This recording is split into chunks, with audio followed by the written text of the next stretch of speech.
city is going to charge you for sewage for every drop of water that goes out or every gallon of water that goes out, if you meter your landscaping differently, where this meter is for all your plumbing, for sewage and all that other stuff, your toilets and all that, fine, that's where that's going. But you put all your landscaping on a separate meter altogether, they're not going to charge you all that money. You're going to save a ton of money. Crime-free can make you money. And it's also, you're not spending money on your property, folks. You're investing money in your property. Because if you can improve your net operating income, your internal rate of return is going to be so high that it's going to give you equity in your property, and you're going to be able to sell that property for a ton more money. And maybe your boss will give you a piece of the action. You never know. So the police department's going to come out, we're going to look at your property, and we're going to tell you, here's some things that you can do. The residents, we want them to roll up their windows and lock their doors, take their valuables out of their cars, walk around, all of that stuff that we talked about. Sometimes I go to safety socials and these people are just very angry.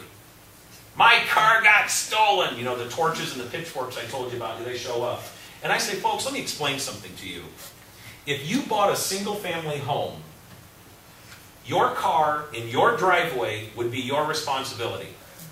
When you moved into this apartment community, guess what? It's still your responsibility. You're renting an apartment home. You're not renting a manager to be on the roof at 4 o'clock in the morning with binoculars watching your purse that you left in the car all night long. And the manager say, thank you for telling them that. It's so nice to let them hear that from somebody other than me. And I say, absolutely. I got a phone call from a woman. This is a true story. She was hot. I don't mean good looking. I mean she was mad. And she said to me, this is the 3rd time this month they've broken into my car. And I go, wow, 3rd time. Now I'm thinking maybe the first time they got her stereo, maybe the second time they got her speakers, but I couldn't imagine the 3rd time what was left. So I asked her, what did they take? She said, my purse. And I asked her, ma'am, why would you leave your purse in the car all night long, especially after they've broken into it twice before? And she said to me, you make it sound like it's my fault. I said, hold on just a second. I put the phone on hold. Duh! Okay, I'm back. Yeah, it is your responsibility. And so we have to find creative ways, sometimes persuasive ways, to let the residents know it is not the manager's job. Now, virtually every gated community I go to, people are complaining the gates are propped open, there's rocks down there, or people find some way to disable the gates. And I try to tell the residents, guys, stop propping the gates. If you don't want to live in a gated community, do everybody else here that does a favor. Move out. And then I go to the apartment communities that are not gated. And they're not happy either. Would you please tell our manager, we want this place gated? And I say, folks, you know what? You really don't. You really don't. It's more of a headache than it's worth. People can still piggyback in. People give the code out to the pizza guy. They give the codes out to the plumbers and the electricians and everybody else that comes in here. Before long, everybody knows the code anyway. I've never found the perfect solution. The perfect solution would be, I guess, everybody that wants to live in a gated community does, and they respect that. And those that don't want to, they move out.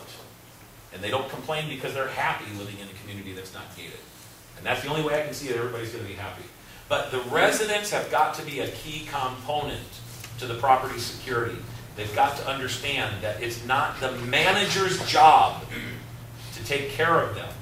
They've got to take care of themselves as well. The same way that we're telling you, the police department can't take care of your property alone either. Now, managers, your job is to attack the desire aspect of the crime triangle. There's a couple ways you can do that. One of the ways is increasing consequences. If you can increase the consequence, that decreases the desire. You've seen over in some third world countries, people are walking around without a hand. How come? Why no hand? Because they stole. They stole something and they cut off their hand. And they won't do that again. Well, maybe one more time, but after that they won't do it again. Right? Now, I'm not advocating we cut off people's hands, but what I'm trying to say is this. If you increase the consequence, the desire goes down. So people find out you're going to get evicted. We don't tolerate that kind of behavior. They're not going to move in. Now, the best time to give them the crime-free lease addendum is not at the time they're signing the lease. They've already vacated the apartment. They've got the moving van. They started the water. They started the electric. They started the phone. They'll sign anything you give them. The time to give them the crime-free addendum is at the time they're filling out the application. Staple it to the top of the application. So you don't forget to give it to one person and you do give it to somebody else. Because on its face, that could be discriminatory. Everybody gets the same packet when they come through the door. And you explain to them, we're in the crime-free program, here's what we're doing. Now don't tell them you're a member of the program if you don't have the signs out front. That's not true. You can tell them we're in the process of becoming a member. But you are not a member until you've completed all the phases, got all the certificates, and have the signs. But you can tell them we're in the process. And then they have the opportunity to say, you know what, that's not what I want. I'd rather go live someplace else where people don't tell me how to live my life. And that's fine. That's a headache somebody else is going to deal with. You didn't lose a good customer. So you put the addendum on top of the application. On the application, you should have a question that asks, have you ever been convicted of any crime? If so, please explain.